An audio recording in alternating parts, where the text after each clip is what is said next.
Yan. Wala kang kutsara.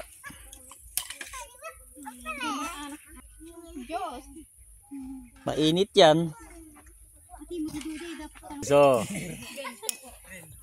rento.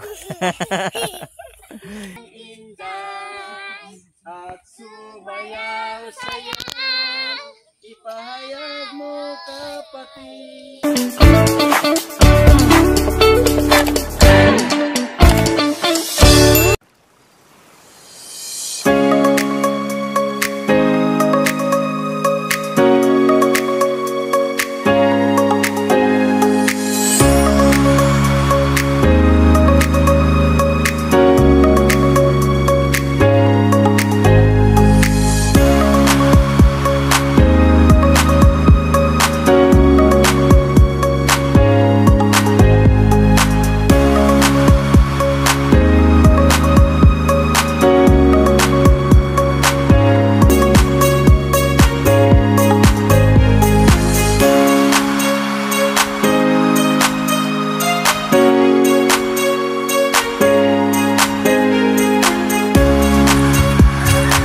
Guys, ito yung daan papunta roon sa ating pinagdadausan ng Piding.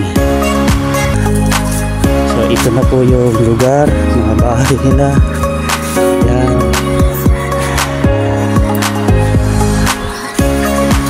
Lugar.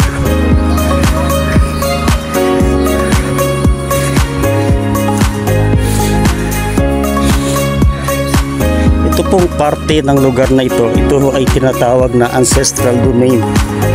Pero kung mapapansin po natin, may mga yung banda, may mga nakahalo na po doon na hindi po Aita. So ito pong lugar na to ay tinuturing na ancestral domain. So dito po sila nakatira.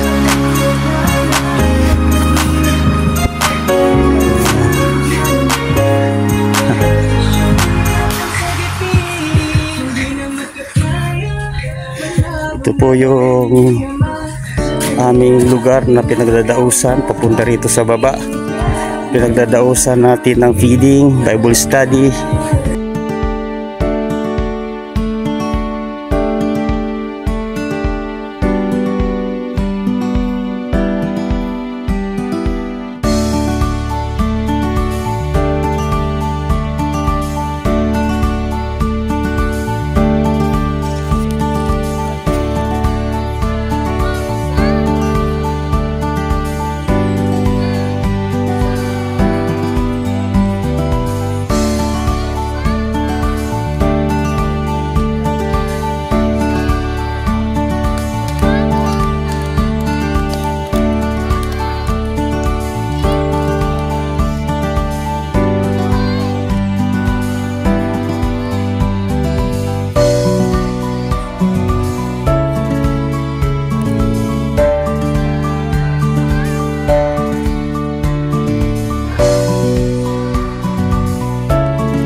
Kutsara.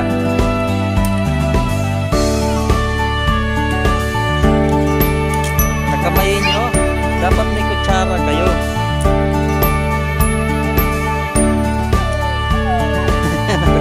Nakalimut. Anong paraan na gagawin nyo? Daon ng mangga.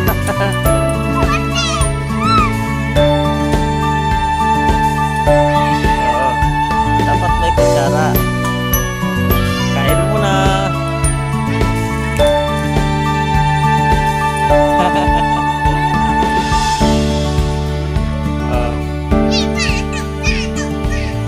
Dahan-dahan.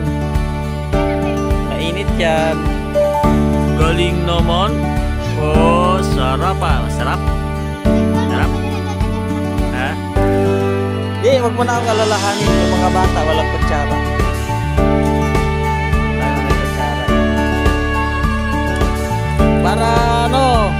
pwede pang bumalik oh. Kumain na kayo para makadami. Kuha kayo ng kutsara ninyo. Mainit pa naman yan eh. Oh.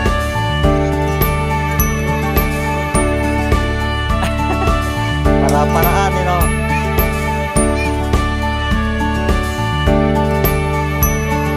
Pwede tayo magkaroon tayo ng mga bangko dito.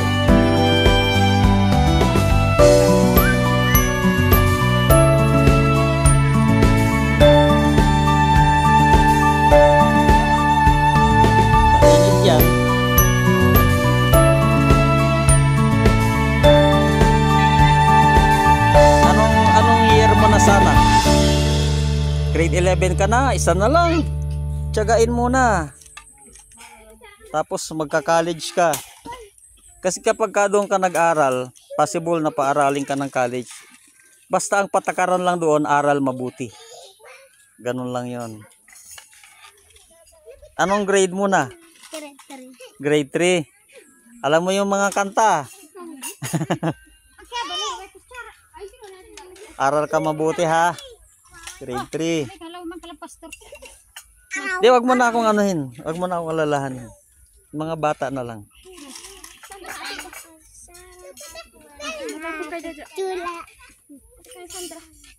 Yung kapatid mo, anong grade naman? Grade 9. Nag-aaral. Hinto rin. Anong balak niya? Ikaw? Mag-ALS? Eh, magsama muna kayong dalawa. Ando naman ako. Ha? Sa September? Hindi, buong September lang muna yon. Ngayon, kakausapin kayo kung gusto nyong ituloy yun. Meron din kayong mga kasama galing ng Sapang Bato. Mga Aita rin. Kasi yun nga ang sinadjust ko. Mga 6 kayo na kukunin.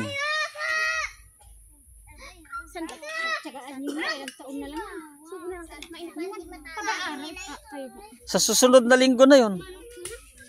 Oo. Hindi kasi sayang yung panahon eh. So ikaw mag-grade grade 9. Ang plano nyo mag-ALS.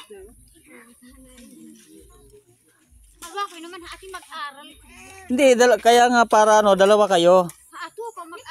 Sa Porac yun. At doon na yung isang taga-pita, nag-aaral na doon. Nauna na sila.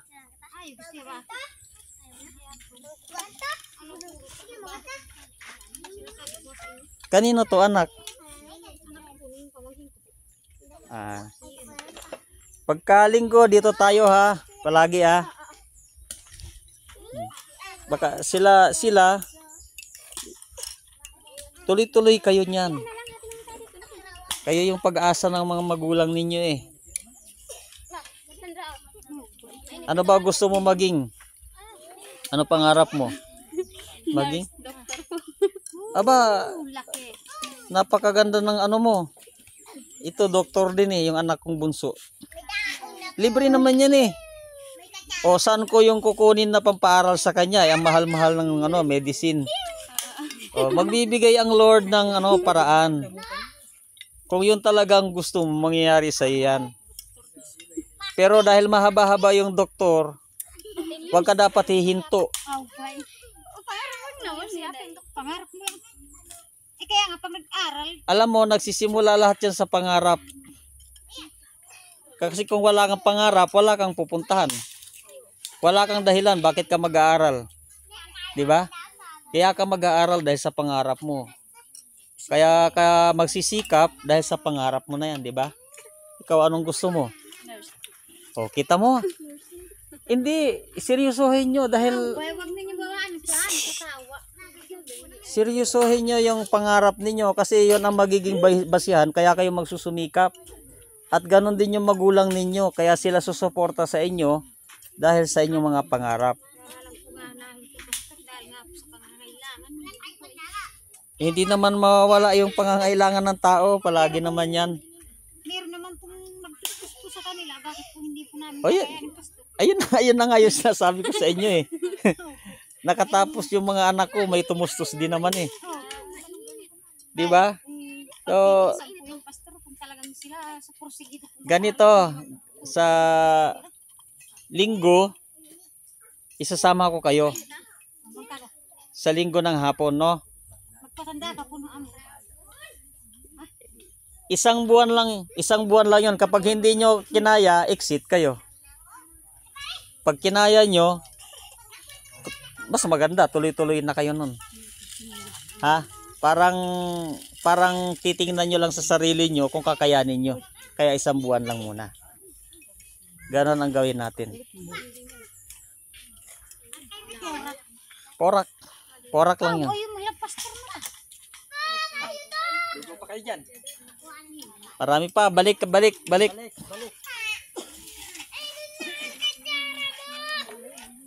Ano, may kutsara na kayo?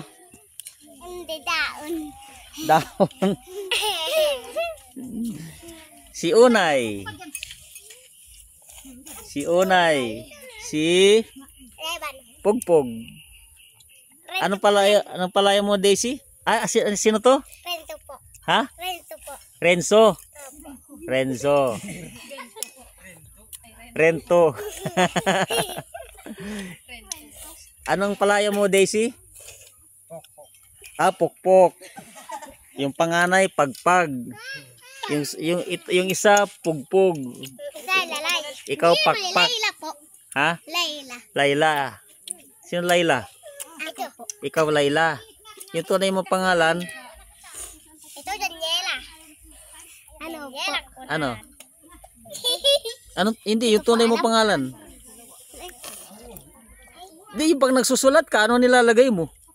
Layla po. Lay- Layla ko nanan. O, Laila, anong palayaw? Laila rin.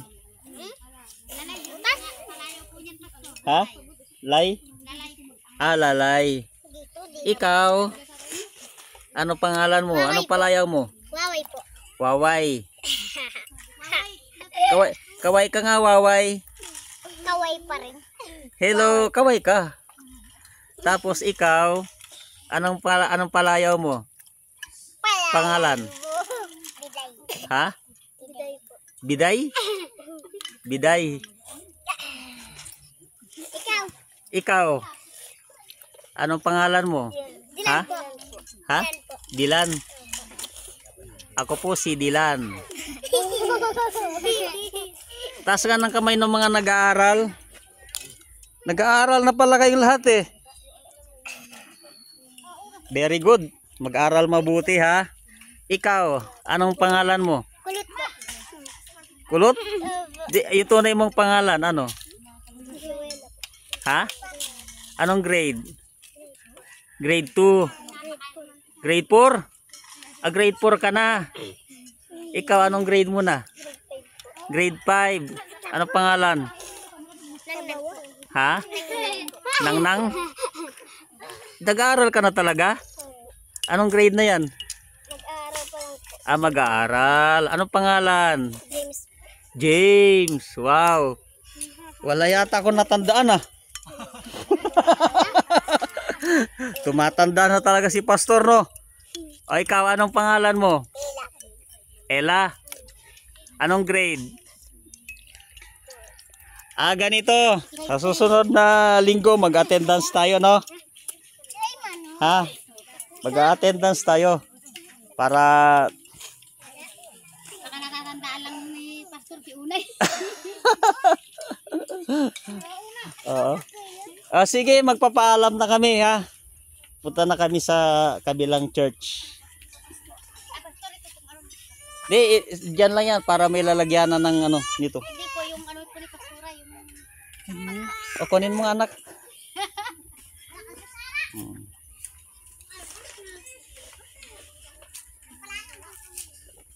Mag-pray kayo palagi. Walang mahirap sa Diyos. Meron tayong pag-asa palagi. Pagtuunan nyo ng pansin si Kaykay. Ang pinakaano nyo yan, ha? Pinpin, andyan. Oh, magbabay na. Babay na. Babay na. Bye-bye.